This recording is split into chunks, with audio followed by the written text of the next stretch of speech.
Ya comienza el podcast de Tere Díaz. Un refugio en el que las verdades te moverán de lugar. El podcast de Tere Díaz.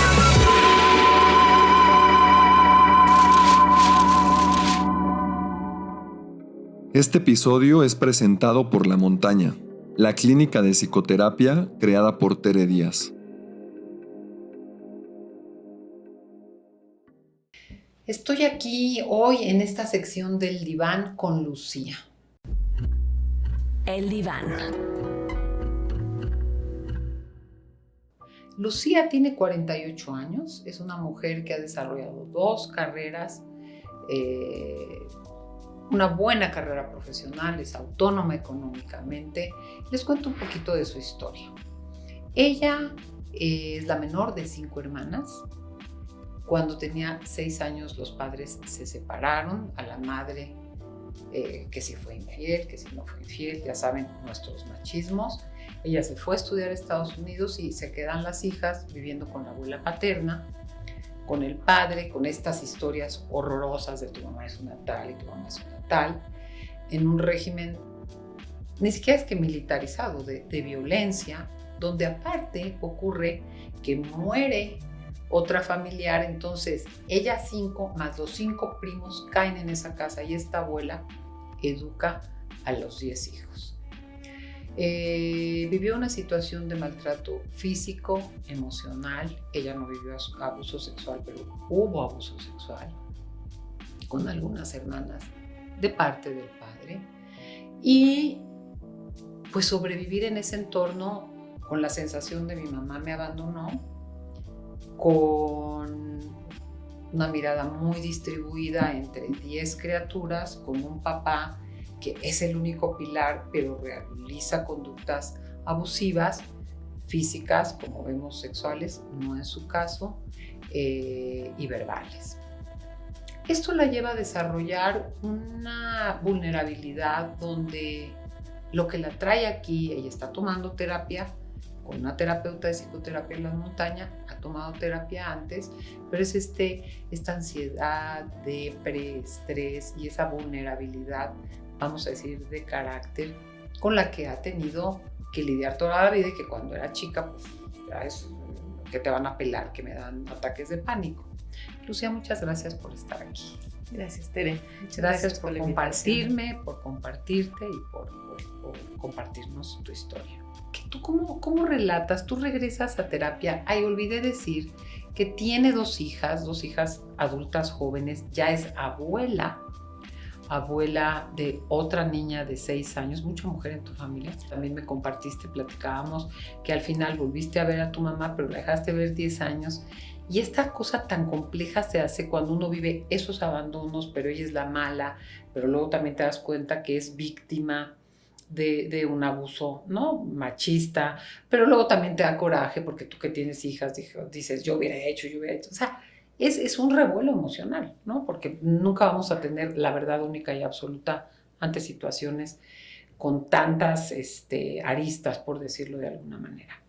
Te pregunto, tú, ¿qué te gustaría trabajar aquí? A mí lo que yo planteé y lo que me narran y me narras es esta como vulnerabilidad donde quisieras trabajar tu ansiedad.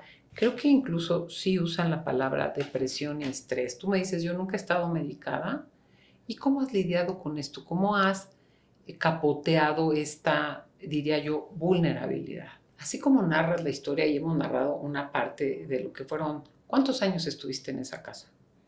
Porque tu mamá se fue a los 6, fuiste a la casa de la abuela, tú eras la menor y luego me compartiste, además de los abusos de abuela y padre, pues de los mayores, ¿verdad? Que replican y se burlan y te molestan si no les hace y abusan. Sí. ¿No? Entonces, una vida de abandono en muchos sentidos, y no me refiero solo a tu madre, y de abuso, ¿no? Sí. Y de poca mirada y pues ahí sobrevivieron. Había una casa, había comida, pero pues no sobrevive, hay como florecilla silvestre, ¿verdad? Sí. Entonces, te decía, algo me ibas a decir, ya se me da la interrupción, perdón, no que sin minimizar lo que implican estos síntomas que son muy perturbadores, roban mucha energía y te hacen pues sentirte, te pueden llegar desde pasmar hasta, claro, una ansiedad permanente te lleva a una depresión, hasta a sentir que funcionas a medias tintas, ¿no? Y con lo que viviste digo, bueno, pues tu estructura psíquica y lo que hiciste, ¿no? Que te llevaste para sobrevivir, de yo no voy a repetir esto, yo voy a salir adelante por mí, yo voy a ser autónoma, yo voy a estudiar, me aviento 2 carreras, empiezo a trabajar, pues fueron herramientas que te rescataron, ¿no? Y que te permiten estar donde estás. Y que pudiste haber desarrollado una locura, literal, en el término de haber enloquecido, estar perdida en el espacio, adicciones, etcétera, etcétera. Entonces, uno hace lo mejor que puede. Pero el costo, ¿verdad? Es que uno corre, como dices, pues corro porque tengo que correr y luego pues ya me duele la rodilla. Pero tú desde muy chica, ¿no? Desarrollaste estos ataques de pánico que tienen que ver con un miedo literal a la vida, pero porque estabas en una situación genuina de riesgo, ¿no? Así es, Tere. Sí, desde muy pequeña empecé a sufrir ataques de pánico, que bueno, en ese momento... Ni sabes lo que te está pasando, ¿no? O sea, el primero yo creo que tendría como unos 8 o 9 años y me espanté mucho porque o sea, son instantes de locura, de terror, en ese momento crees que vas a morir. Eso te iba a decir, ¿no? Que dices, me estoy muriendo. Exacto. Y difícil, pero bueno, pues afortunadamente dura segundos. Y yo, pues como estaba muy pequeña, yo quedo como con mucho miedo a que me vuelva a suceder. Que es el gran problema de los ataques de pánico, porque son pánico, pero se queda el miedo al miedo. Entonces uno vive con muchísima inseguridad y desconfianza de hago esto, no voy, mejor me quedo aquí, como si tuviera uno cierto control, ¿no? Así es. Sí, y muchos años, viví con mucho miedo, con miedo a quedarme sola, le temía a los espacios cerrados, a la multitud. Me daba pánico estar en un lugar donde hubiera mucha gente porque creí que, no sé, me iban a aplastar y que iba a morir. Que correlaciona mucho esta ansiedad como con distinto tipo de fobias, ¿no? Sí. Fobia al enclaustramiento, fobia a los espacios abiertos, todas tienen sus nombres y sus características, pero va muy correlacionado con el miedo, con los ataques de pánico, ¿no? Que es más allá del estrés mismo, ¿no? Sí, mucho miedo y bueno, en realidad ataques de pánico en la vida tuve unos 4, 5 y curiosamente a raíz de que nacen mis hijas es tanto el deseo de protección y tanta la preocupación de pues que ellas no vivan muchas cosas que yo viví, me concentro, voy a terapia, o sea, a tal manera que no me vuelve a dar un ataque de pánico. Porque no me concebía con un bebé y yo en ataque de pánico. O sea, sabía que estaba en riesgo la vida. De mis hijas.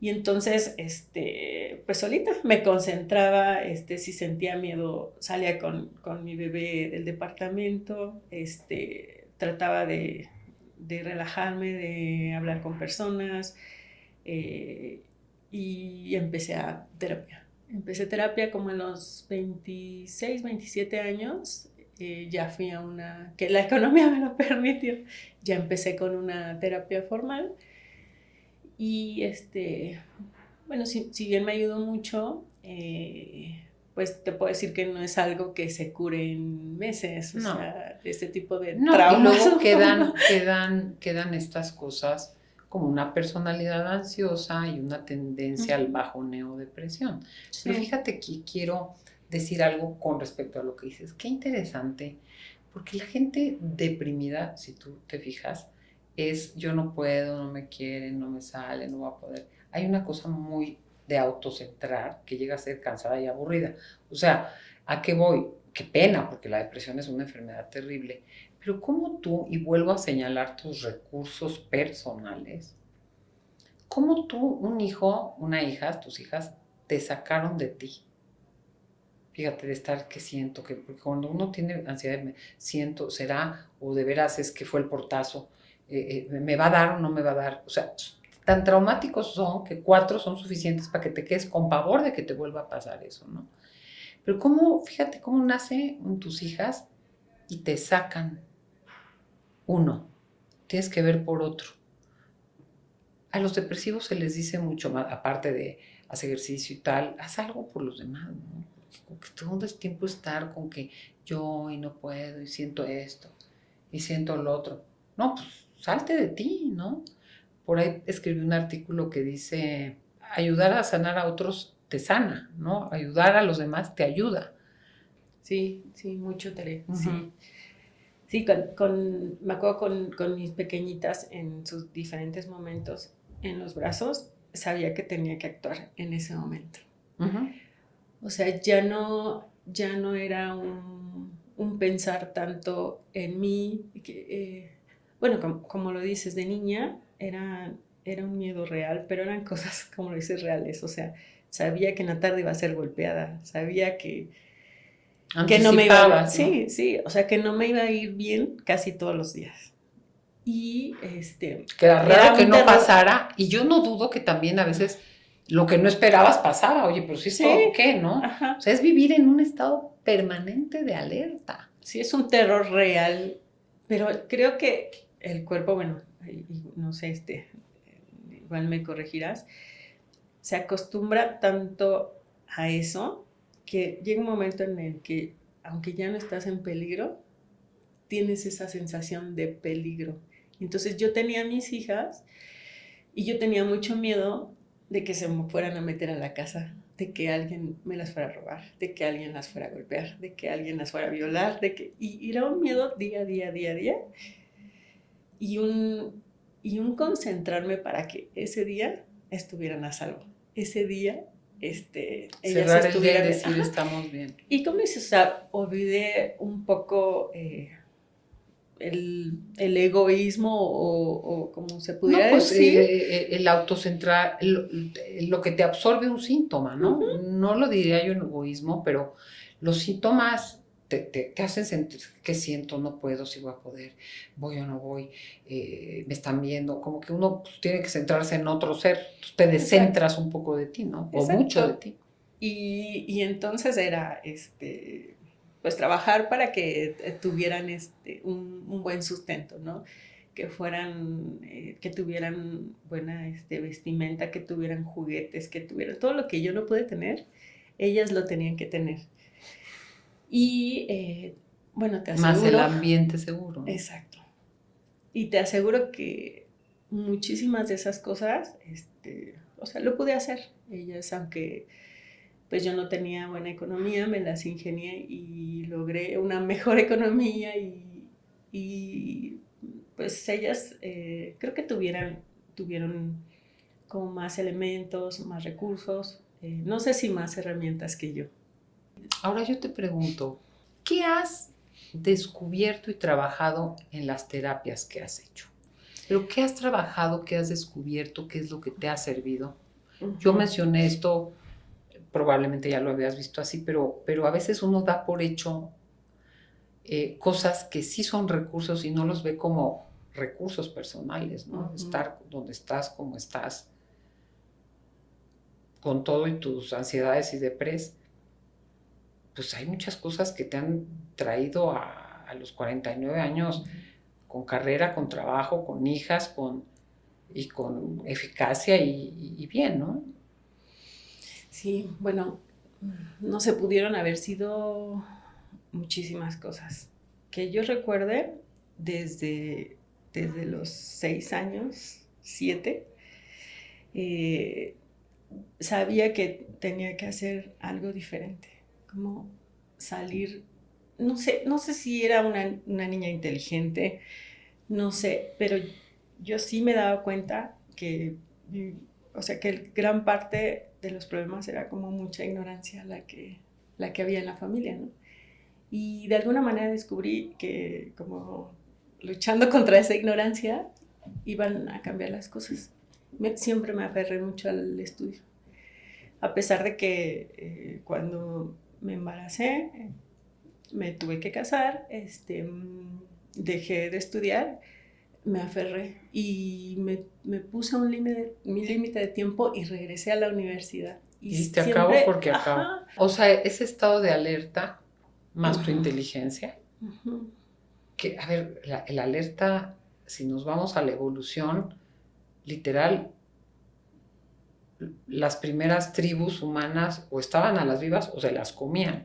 Y la metáfora sirve para lo que viviste, ¿no? Sí. Entonces eso te hace desarrollar una alerta que luego que te queda pegado el acelerador, pero al mismo tiempo, si tienes la inteligencia y observas y todo, dices, es que no entienden, es que no es así, es que debe haber maneras mejores. Y tú rápidamente, de alguna manera en esa cabeza de niña, dices, yo voy a saber cosas porque yo no me veo resolviendo, decidiendo así. Mira, yo no sé si tu abuela fue a la escuela, pero tú al menos seguías yendo a la escuela, ¿no? Sí, no, mi abuela sé que tuvo una educación muy básica, mi padre también, pero mi padre era una persona muy inteligente. O sea, tal vez una inteligencia ahí medio malvada, pero era muy inteligente. Sí, pero tenía una competencia, vamos a decir, intelectual, ¿no? Sí, y yo creo que aunque estoy consciente que actuó en muchas situaciones muy mal, reconozco esa inteligencia. Y reconozco la disciplina de mi abuela. Muy buena dupla, con todo lo mal que hicieron. Exacto. Pero fíjate, tú sí tienes la inteligencia para integrarla, porque has dicho algo bien importante. La voluntad y la persistencia, y lo estás mencionando en tus estudios, hay gente que quieren que se le quiten las cosas o lograr cosas porque se les ocurrió. Y se pierde el camino del paso a paso, ¿no? De la perseverancia, que es lo que ha sido parte de lo que te rescató, tus estudios, tu constancia, tu trabajo, tu seguir creciendo en una apuesta concreta que para ti es el profesionalizarte y lograr una autonomía y saber, entender, informarte, ¿no? Sí, yo reconozco que pues esas cualidades que tenían, yo como que me aferré. Mi idea era desde niña, si yo sé más cosas, más me van a necesitar, más me van a admirar, más me van a querer. En ese momento yo no me sentía ni admirada, ni querida, ni necesitada, pero yo sentía que era un buen camino, al menos yo, o sea, si ven que yo dibujo, porque yo dibujaba antes, van a admirar mis dibujos y entonces voy a tener atención y me van a respetar más y tal vez me va a ir menos mal, ¿no? Me van a castigar menos, me van a golpear menos, ¿no? Y entonces yo creo que automáticamente empecé como a tratar de absorber lo mejor de las personas. Fíjate que esto te lo iba a decir, qué interesante, porque un poco haciendo mención de lo que te dices, que soy depresiva. El depresivo es muy negativo. Y qué interesante que en un ambiente caótico tú pudiste distinguir los recursos de valor. Es como, no hay comida, pero yo alcanzo a ver las 2 frutas que no están echadas a perder. Sí. Que no me la voy a comer, pero yo sé que cuando hay estas características es buena. Es interesante. ¿Cómo me explicas que dentro de esta situación de ansiedad que distrae mucho y de depre que te bajonea y te hace entrar en una rumiación negativa, tú pudiste observar lo que sí sirve? Me llama la atención. Sí, de hecho a la fecha creo que ha sido como un constante en mi vida. O sea, pues ya te imaginarás el ambiente de violencia, los primos que llegaban y nosotras pues siempre éramos el eslabón más abajo, ¿no? O sea, los primos que llegaban, no de los que ya vivían ahí, de los 10 que eran los otros. Ellos pues las visitas de la abuela. Tenían a sus papás, tenían otro contexto bien familiar, bien alimentados, y yo, o sea, aprendí como a seleccionar de quien percibía algo bueno, Yo decía, él va a ser mi primo, ella va a ser mi prima, ella va a ser mi tía. O sea, yo tenía, no sé, 6 tíos, ¿no? 7. Pero yo escogí a una, la que era más admirable, la que era mejor persona. Tenía, no sé, 30, 40 primos y me quedé con 4 primos. Y ¿A así, la fecha? A Digo, la tu tía fecha, no o sé sea, si viva. sí, así es. Y decidí como que ir formando, tal vez en mi mente, mi propia familia, ¿no? O sea, ellos golpean, ellos humillan, ellos hacen estas cosas. Yo no pertenezco a esto, yo pertenezco a los que se ve que les gusta, o sea, tener un trato más, El más aprecio, amable. amabilidad, Ajá, consideraciones. sí. O porque les admiraba algo, ¿no? Les admiraba pues la disciplina o les admiraba la perseverancia. Y así lo hago hasta la fecha. O sea, no sé si esté bien, no sé si esté mal. No, pero de veras no sabes. Bueno, déjame decirte que Ahí vamos a lo que no. a veces sé que está bien porque la verdad es como ir desechando de mi vida lo que no me sirve. O echando para allá, ¿verdad? Ajá, es que se escucha mal. No, pero es que fíjate que yo digo que la familia debe ser como una chimenea, siempre lo digo. Si dan chispazos, te echas para atrás, ¿no? Si ves que cambian, te vuelves a acercar, pero te quitas. O sea, literal, sí. Por ahí de una conferencia del árbol familiar también se poda. O sea, hay gente muy tóxica con la que no puedes estar, ¿no? Sí, desafortunadamente, o sea, lo he hecho con mis hermanas, también, me quedé con una. O sea, a las demás las quiero mucho, quiero que les vaya bien, pero no puedo. No puedes estar cerca. No puedo estar cerca y a veces te digo, o sea, no sé si esté bien porque lo hago de manera generalizada. O sea, con amigos, en el trabajo, en todos los ámbitos de mi vida. Dices, aquí, Exacto. con permiso, no, Sí. gracias. Y a veces no es tan bueno porque hay lugares como en el trabajo en los que necesitas tener como un grupo de apoyo. Un poquito más de estrategia, Ajá. ¿verdad? Exacto. Pero yo sé eso, qué es estrategia. Me cuesta mucho trabajo actuar por estrategia. Me gusta como que las cosas más naturales, más reales. Y bueno, ahí es, por ejemplo, en el trabajo es donde sí pudiera tener conflicto porque tiendo como a aislarme. Y también mis habilidades sociales no son tan buenas. Tengo pocos amigos, pero te puedo decir que esos pocos amigos los siento reales. Te voy a decir algo importante porque hay una mujer que a mí me gusta que se llama Susan Cain, que habla del valor de los introvertidos. Me salgo un poco de tu historia, pero yo creo que uno se construye en la persona que es por muchas razones. Y está muy bien rankeado, no sé cómo se diga, ser social, tener muchos amigos, bla, bla, bla. Y esta mujer que dice yo soy introvertida y yo soy introvertida también, ojo, no quiere decir que no sepas socializar, que no sepas comportarte, pero que eres una persona que requieres silencio, soledad y menos gente para recargarte, para crear, para calmarte. Y hay gente que acaba cansada, agotada de un proyecto, de algo. Ay, vénganse a mi casa, nos echamos unas chelas. A mí me dicen eso. Yo digo, no, yo ya me voy a mi casa.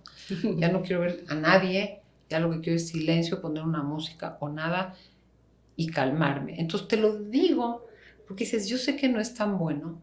Yo sé que socialmente está mucho más aplaudido el tema de tener muchos amigos y ser la que cae bien, monedita de oro, pero que puedas ver esa otra faceta en donde quizás la parte más incisiva de esto que dices es, hay momentos que hay que ser estratégico y como tú has construido una estrategia, vamos a decir, literal, de sobrevivencia, en donde eres muy clara y muy tajante cuando no, porque ya me imagino lo que es decir no a las hermanas, es decir, no a una tía, es decirle no a tu papá en ciertas cosas. O sea, no se puede ser estratégico, se requiere una cosa y una fuerza y una contundencia, y más como mujer, y más como la más chica, y más sin esas protecciones que te apuntalen, era tu única voz la que se tenía que escuchar. No puedes jugar a la estrategia, hay que ser muy tajante. Y yo creo que eso de pronto hay espacios en donde suavizarte o un poco ser menos tajante, diría yo, más que no social, Sí. te sería más útil o eficaz, ¿no? Sí, justo. Yo te pregunto algo, no sé si te interrumpí, No. porque quiero entrar a tu presente. Ujú. Yo te escucho, te veo y rescato cosas que digo, wow, ¿cómo fuiste, no? Construyendo. Hay gente que con la cuarta parte de lo que viviste ya llega con adicciones, llega sin ningún tipo de vínculo, por pocos que sean vínculos de valor, con un traumatismo que lo tiene completamente incapacitado, porque que hay trauma en tu vida, lo hay, Sí, ¿no? claro. Pero incapacitado para tener un empleo, para terminar una carrera, para sostener a las hijas, para tomar decisiones, ¿no? Para pararse, arreglarse y ponerse ese verde que se te ve bonito, ¿no? Y que Muchas me gracias, gusta. Tere. Pero, ¿qué es hoy? ¿Cómo es hoy? ¿Cuál es el reto? ¿Cuál es el desafío hoy de esa tristeza, de esa ansiedad, de ese estrés? Que entiendo que es lo que te llevó a terapia y que es tu motivo Sí. de consulta. Pues básicamente mejorar mi calidad de vida, Tere. Uh-huh. Estoy consciente que hay traumas que, aunque ya los viva diferente, van a estar ahí y me van a acompañar toda la vida. Y está bien. Te digo, o sea, por mejorar la relación con mis hijas, que mi nieta vea otra historia de vida, otras formas de vivir. Pero Fíjate, ¿cómo te preguntaría para entenderte más? uh-huh. ¿Cómo, si ponemos como cara, forma, imagen Uh-huh. a la depresión y la ansiedad, Uh-huh. ¿cómo interfieren? ¿Cómo se meten? Así me imagino, estás con tus hijas, está la nieta. Uh-huh. ¿Cómo la ansiedad interfiere en esa relación? ¿Cómo la depresión se pone en medio y no te deja qué? Okay. Imagínatelas como una entidad, un ser, Sí. un objeto, una persona, sí. ¿No? Yo siempre cuando digo me da miedo, siempre veo como un humo negro, uh-huh. ¿no? Y es como un humito negro que me empieza a rodear y como que luego lo echo para allá, ¿no? Y hay veces que puedo cerrar una cortina y sé que soy miedosa, yo soy miedosilla, pero cierro la cortina y no me sirve ni verlo, ¿no? Porque el miedo sirve cuando algo te va a pasar. Sí. Cuando decías, ¿cómo tu cosa se transformó en un miedo uh-huh. poco irracional, sí. teniendo una lógica en ti, de tus hijas? Y ojo, me regreso a lo que me dijiste, te daba miedo que les pasara algo, que les robaran, que hicieran, que te robaran, cosas que dices, era poco probable que pasara. Sí. No digo que no le pasa a nadie, y menos vamos a hablar de las situaciones que vivimos en este país, ¿verdad? Pero era poco probable, pero tú desplazaste un trauma que te podía tener desconectada de ella uh-huh. hacia miedos que eran más manejables, más controlables. Si cierro bien y vivo en esta colonia y no salgo a tal hora, uh-huh. o sea, un trauma que podía ser, yo soy pésima mamá, no la puedo cargar, no me atrevo, no sé, la puedo arruinar. Fíjate cómo era muy fácil que te fueras hacia ahí. Mejor sí. Ni hijos tengo, ya es que te cayeron de sorpresa, pero bueno, uh-huh. ahí estás y estás con ellos y dices cosas muy lógicas. Yo quiero que sea autónoma, que sea una buena mamá, que es esto. Un trauma que te pudo haber imposibilitado una crianza muy básica, lo desplazas a miedos externos, ¿no? Que son más manejables. No, pues pongo un enchufe, no voy a ese lugar, las meto a este colegio, uh-huh. Que no sean amigas de no sé quién porque no me gusta, sí. a cosas que tenías más control. Fíjate, sí. hasta eso, qué habilidad de sobrevivencia, muy miedosa, sí, pero de cosas, uno, que pueden pasar a todos, pero es menos probable, era mucho más probable que fueras una madre incapaz. Hay mamás que no pueden, se les va la leche, no pueden cargarlo, tienen que estar, que si lloran se ponen mal. O sea, uh-huh. ¿cómo tu estrategia fue buena, no? Sí. Yo creo, Tere, que esa ansiedad y el miedo actualmente es hacia, por ejemplo, que mis hijas no me quieran. Que no haya logrado los resultados para los que tanto trabajé. Uh-huh. ¿Y la depresión? ¿Esa ansiedad te lleva a la tristeza? Sí, una tristeza constante. O sea, te puedo decir que puedo estar en situaciones de mucha felicidad y de pronto, de la nada, me alberga una tristeza inexplicable por algún pensamiento, alguna situación. ¿Que te lleva al pasado? Que me lleva al ¿O que pasado. no solo la sientes aquí? Bueno, es que la mayoría de las veces solo la siento. Te voy a decir otra cosa, van a decir que qué positiva, ¿no? Es una bendición que la puedas sentir.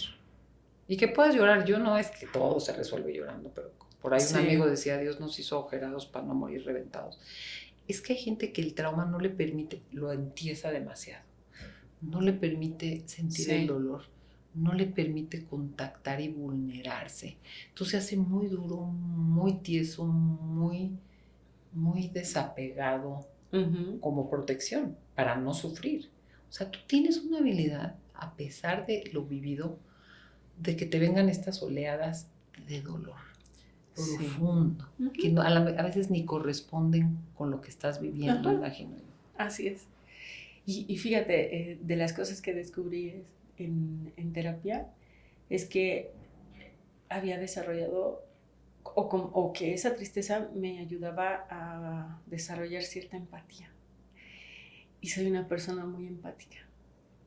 Y a veces la tristeza es porque veo un niño en la calle que no está siendo cuidado, atendido. Mira, ahorita ya me dieron. Eres muy, o sea, tienes una capacidad quizás de más de percibir y sentir el dolor tuyo y ajeno. Sí. ¿Que te digo algo? Sí. Tanto preguntan de los narcisistas y los sociópatas, justo es lo contrario. Un narciso tiene, seguro hay un sufrimiento detrás, pero es tal su dureza que tiene, por eso puede hacer las maldades que hace, porque no le duele el dolor del otro, no siente dolor. Siente enojo cuando no le sale lo que quiere, pero el dolor, esto que estás narrando, no puede decir y afectarse por el dolor de otra persona. Ay, qué interesante. Completamente, son rasgos sociopáticos y narcisos de la gente que es... hasta hay gente que maltrata a los animales. O sea, yo veo un animalito que dices, le está doliendo. O sea, gente que disfruta, que maltrata, que juega a encerrarlos, se le olvida, lo deja encerrado, y está pasando hambre, pero ya llegó mañana, no se va a morir por 3 días, que yo me muero, ¿no? Es lo contrario de la compasión, en el sentido no de lástima, sino de poder ser considerado con el otro y empático. Los grandes perfiles de estas horrorosas psicopatías, por decirlo de alguna manera, que es el narcisismo y la sociopatía, es la nulidad de empatía, ¿no? De poder sentir como el otro, que también no disfrutan, por eso hacen barbaridad y media, porque se tienen que estimular y no les son suficientes ciertos gustos de la vida, ¿no? Entonces tu temor es que no hayas hecho lo suficiente, que no te quieran, que no se sientan, que no des el ancho como mamá. Sí, sobre todo hacia con mis hijas, con mi nieta. Mi nieta es mi más grande debilidad. Y trato de, pues, hacer un ambiente lo más sano posible, aunque bueno, sabrás que es difícil, cada quien tenemos nuestros traumas. Y los hijos son los jueces, no hay manera de salir vivas, ¿eh? Sí, con los hijos son el juez más implacable con los papás. Yo lo era con mi papá, mi mamá murió cuando era muy joven, yo digo a mis hijos, y yo digo a veces, y bien educados, pero son, y digo, pobre de mi padre, o sea, yo fui muy dura en unas cosas de así, pero bueno, regresamos a ti. Sí, así pasa, Tere. Sí, y te digo, el miedo básicamente a que las cosas no salgan como las planeé. Bueno, hice todo esto, he tratado de ser buena persona, he tratado de hacer como lo mejor posible para para que, bueno, tener una buena calidad de vida, al menos el cariño y el respeto de mis hijas, ¿no? De mi nieta. Y me da miedo no lograrlo o no tenerlo. No sé. Ahí te voy. Ajá. Ahí te tengo buenas y malas. Las malas no te van a salir las cosas como esperabas. Yo tengo 4 hijos, hombres. Uh-huh. Y digo, 0 me imaginé. 0. Pero eso tiene que ver más con mi rigidez a con que ellos estén mal. Uno espera, quiere, y más cuando tiene una historia particular, no quieres que entren por caminos y vericuetos que a ti te lastimaron, que tú no subiste sortear. Y quieres que hagan lo que a ti te sirvió y a ti te funcionó. Y más rígido es uno cuando trae una historia muy de sobrevivencia. Entonces la mala es, y como tú lo planeaste, no te va a salir. Sí. Eso no quiere decir que te salga peor. Eso no quiere decir que no sea bueno el resultado. 1 y 2. Eso no quiere decir que tú no veas con claridad. Yo ahora que murió mi papá, sigo aprendiendo cosas. ¿Y sabes qué me pasó con mis hijos que son más grandes que tus hijas? Porque el chico tiene 30, el grande ya va para los 40. Okay. Digo, sé que hay cosas que estoy haciendo ahorita. Y tú que tienes la perseverancia que dijiste, sí. Que el beneficio, digo, ojalá y vea yo, porque disfruto cosas y veo cosas que digo, ay, qué pasa. Pero yo sé que quedan sembradas aunque yo no esté. Y lo veo con mi padre, ¿sabes? Digo, esto que decía, ¿qué razón tenía? Nunca le di la razón. Pero cómo el proceso sigue y uno tiene que tener la madurez y la persistencia para decir, y si yo no lo veo, pues tampoco pasa nada, ahí está sembrado. ¿Te hace sentido? Sí, mucho. Ahora te pregunto algo. Yo no sé si cuando tú dices depresión es una extrema... Fíjate que sí veo una capacidad de sentir el dolor y un dolor fuerte, sí. Que no es para menos. Pero no es lo mismo sentir dolor a estar deprimido. El deprimido está autocentrado, el deprimido no es muy funcional, el deprimido no ve lo positivo, el deprimido demanda demasiado y se victimiza, el deprimido acciona poco.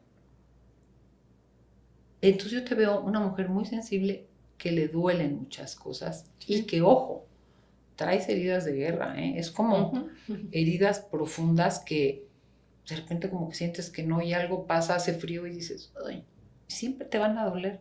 Aunque estés en otra circunstancia, no estás en ese riesgo, te sacaste, pero es un dolor hasta de empatía con uno, de decir, ay, veo a mi nieta y yo me recuerdo esa edad. Sí, y terrible. digo, me doy ternura, ¿no? Como sí. que me apapacho de decir, wow, estuvo súper fuerte. Pero te lo pregunto, ¿qué tanto es depresión?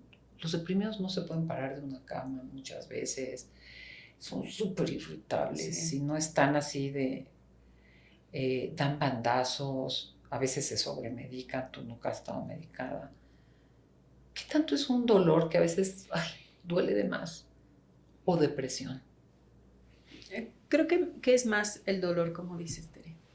No tanto depresión. Depresión sí la viví.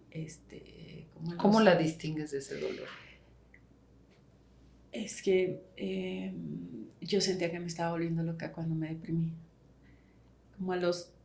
Me pasó como a los 35 años, yo creo. Hasta te quieres morir, ¿no? Dices, ojalá y que pase un camión y yo ya, por no contar los que sí se quitan la vida, ¿no? Sí, y fue cuando tomé conciencia, fueron creciendo mis hijas y tomé conciencia de todo lo que me faltó. O sea, daba para deprimirte, ¿no? Sí. Porque si te das cuenta de eso de chica, no llegas a donde llegaste. Ajá, exacto. Uno lo ve cuando lo puede ver. Sí.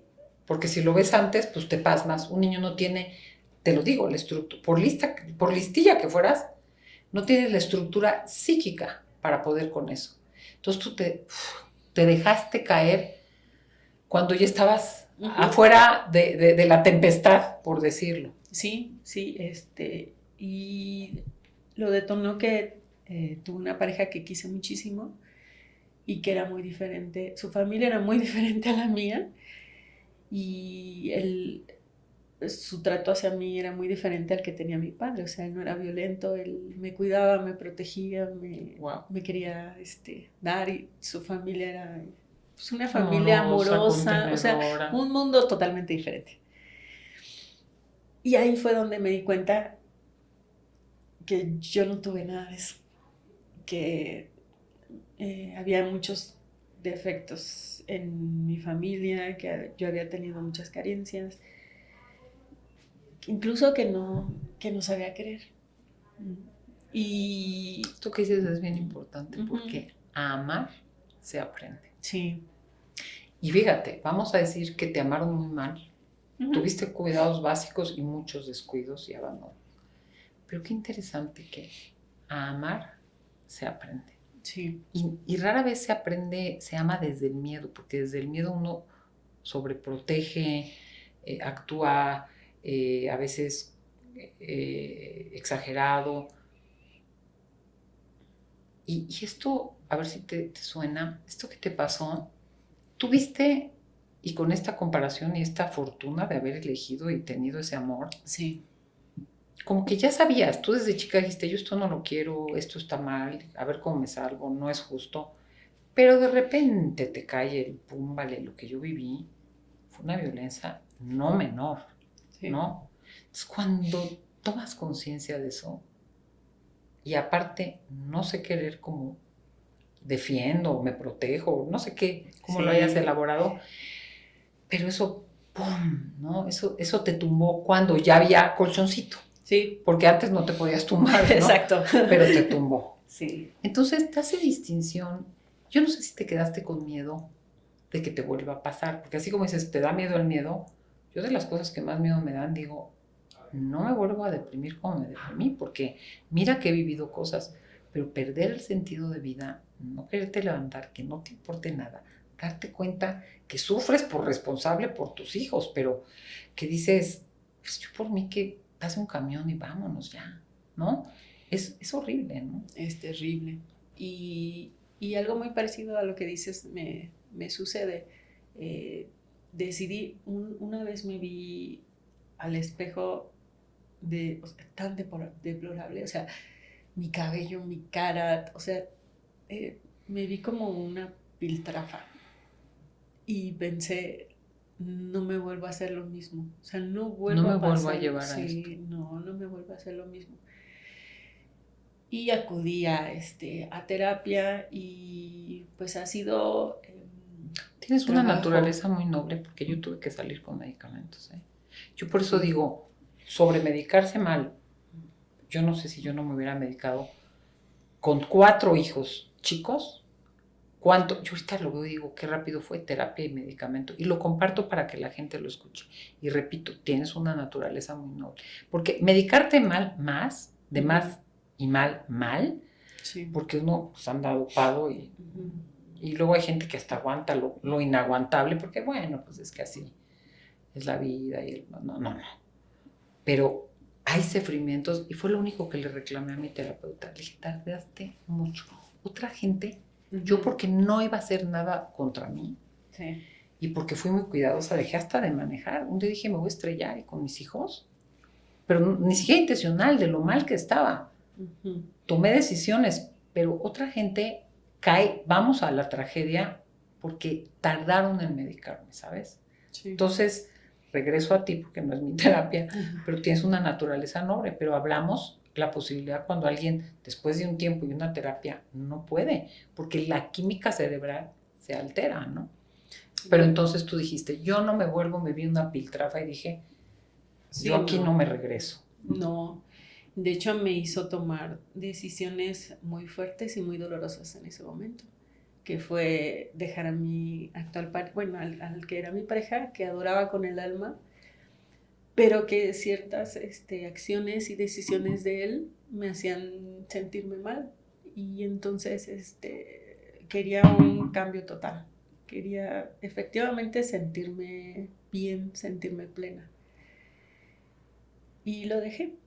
Y te puedo decir que ha sido de los dolores más fuertes de mi vida, porque fue una decisión tomada desde un lugar. Y él representaba mucho, demasiado en ese momento, Pero tú querías algo mejor.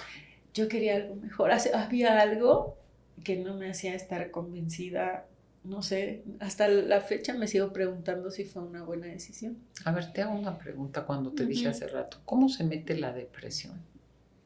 Se mete como una voz, a ti en vez de tirarte, no, te activa un perfeccionismo.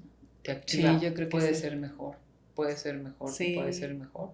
Sí. No, esto no es suficiente. Esto no te conformes. ¿Sí te hace sentido? Sí, mucho, Tere.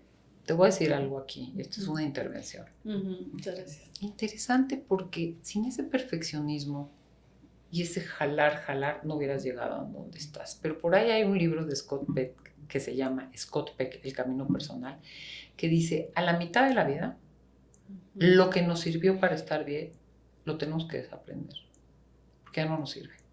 Es otro momento, estás en otro lugar, tienes otras características, ya sondeaste, sorteaste.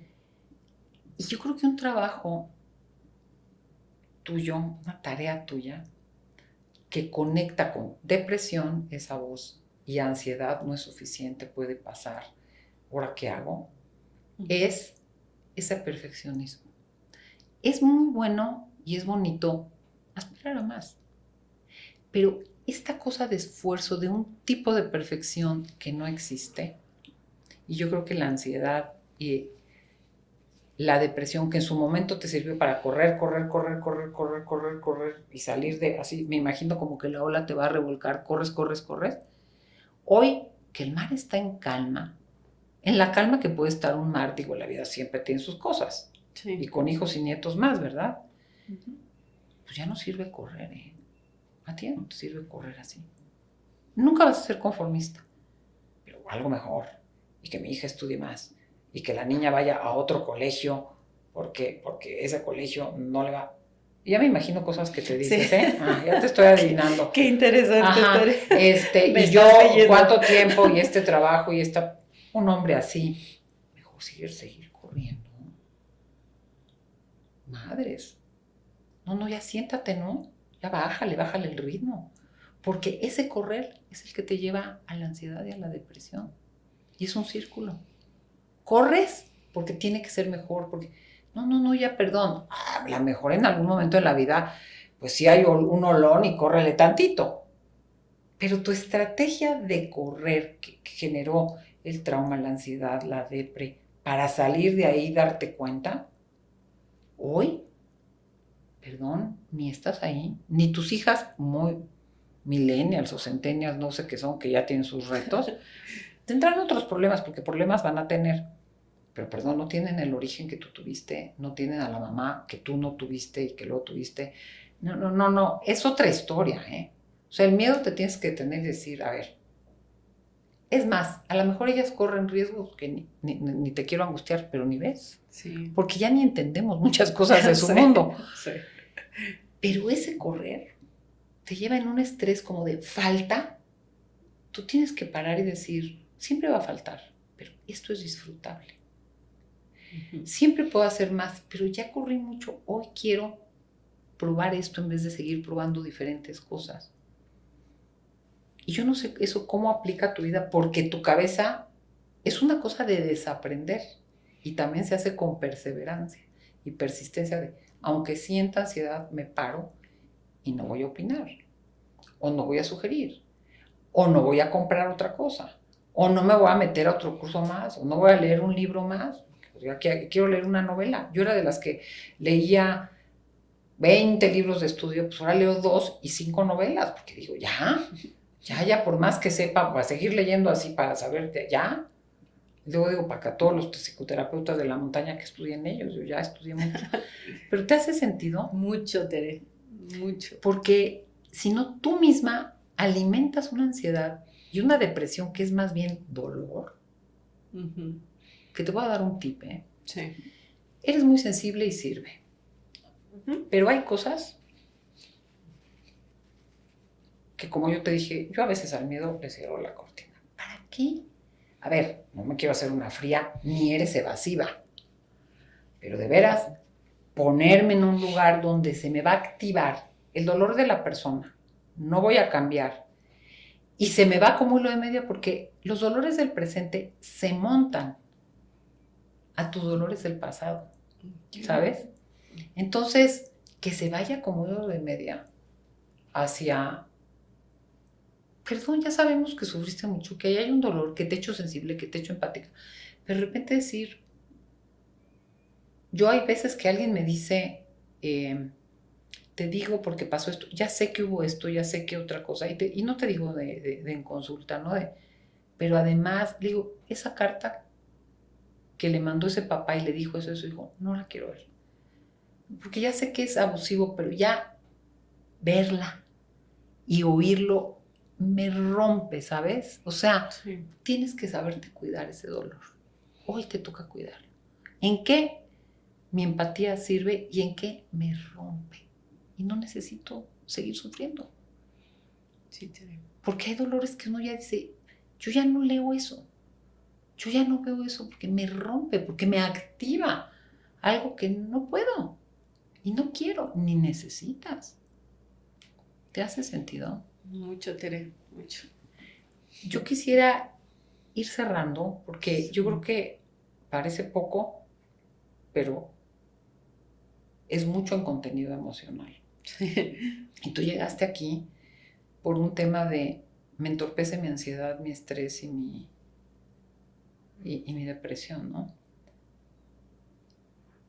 Y yo digo, mis respetos, y no lo digo por darte coba, como decía mi papá, no lo digo por darte coba. No, Gracias, es Tere. genuino, y yo Muchas creo que gracias. tú lo sabes. Sí, lo sé. Lo Gracias, sabes. Tere. Pero me gustaría escucharte, y yo lo repito mucho, pues hay pequeñas diferencias que nos ayudan como a ampliar un poco la manera de vivir lo que nos pasa, ¿no? ¿Con qué te quedas de esta conversación? Tere, con un gran aprendizaje. Me acabas de dar otra herramienta de vida y es ese como parar de ese perfeccionismo, parar de, a veces ese querer hacer bien las cosas me ha hecho impertinente. Y es como una super estrategia que me das, que ahorita que lo decías, o sea, yo he recordado muchas situaciones en mi vida en las que he sido muy impertinente, o sea, por mejorar, en el trabajo, en casa, con los amigos, al querer tener una pareja, o sea, siempre esa exigencia que te digo ahorita, que lo veo ya como que me hace impertinente. Y como tú tienes una habilidad de hacer cosas que otra gente no las tiene, y uno lo dice, ¿por qué no lo haces si yo sí lo hago? No, pues es que, pero tú eres tú. Y luego tú dices impertinente, uno es chingaquerito, ¿no? Sí. Sí. Sí, porque a veces hay cosas que yo las veo muy fáciles y muy prácticas y, oye, pues solo hay que hacer esto y vamos a estar mejor, ¿no? Sí. O sea, el trabajo va a salir mejor, la casa va a estar mejor, nuestra relación va a estar mejor, o sea, todo va a estar mejor si hacemos esto, ¿no? Pero algo propuesto por mí. Y que tiene que hacer el otro también, Sí, no nada más y tú. si no va el ritmo, y entonces me empiezo a frustrar porque digo, es que es tan fácil, ¿por qué no lo haces? Para Es ti. muy fácil. Exacto. ¿Y cómo deberás saber cuando alguien podría y no lo hace y que dices, con permiso, ya yo contigo no estudio? Yo tenía amigas en la universidad con las que estudiaba y con las que me divertía. Con todas me divertía, pero con una de ninguna manera iba a estudiar. Porque no iban a estudiar, ¿me entiendes? Entonces, pero que hagas esa distinción. Quien no lo hace porque no y quien no de veras. No tiene esa habilidad, pero tiene otras. Sí. Uh-huh. Sí, pues me llevo ese regalote de tu parte, Tere. Y te Muchas digo una gracias. sola cosa de algo que dijiste y no lo quiero dejar abierto porque mucha gente lo pensará.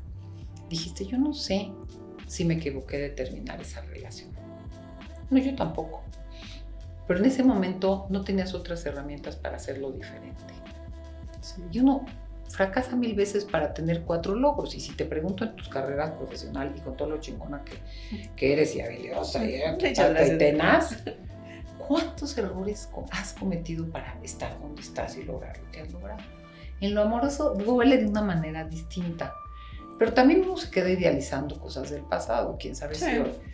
pues a lo mejor fue un error, pero no es un error en el sentido que en ese momento no tenías. Hoy lo puedes ver y lo considerarías para otra relación. En ese momento no tenías manera de verlo de otra forma, ¿no? Uno se juzga con quien es hoy. No, pues yo me gusto con la mamá que fui hace 35 años, pues sí, no. Reprobadísima. Sí, no nos va tan bien. Y siempre uno puede ir actualizando las relaciones. Pienso en tus hijas, ¿no? Sí. Pues uno siempre puede estar abierto y con una conducta de apertura y de entender y de escuchar, de actualizar, o sea, de disculparse, reparar en lo que se puede, porque hay cosas que ya, lo que no te di, y actualizar la relación, y eso abre muchas posibilidades y sana de manera importante los vínculos, ¿no? Qué interesante.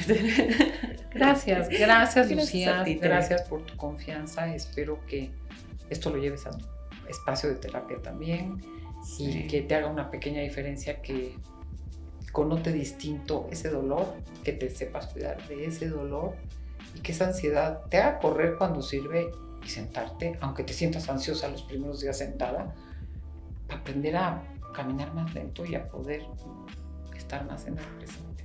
Sí, Tere, muchas gracias. Gracias a ti. Gracias por Y gracias a todos los que te escuchan, y gracias por compartir con estas personas que seguro se van a identificar contigo en algunos espacios. Sí, Tere, muchas gracias por esta conversación. Me llevó mucho. Gracias, de verdad. Gracias, Lucía. Gracias, y nos vemos la próxima. Escuchaste el podcast de Tere Díaz, un refugio en el que las verdades te moverán de lugar. Nos escuchamos la próxima.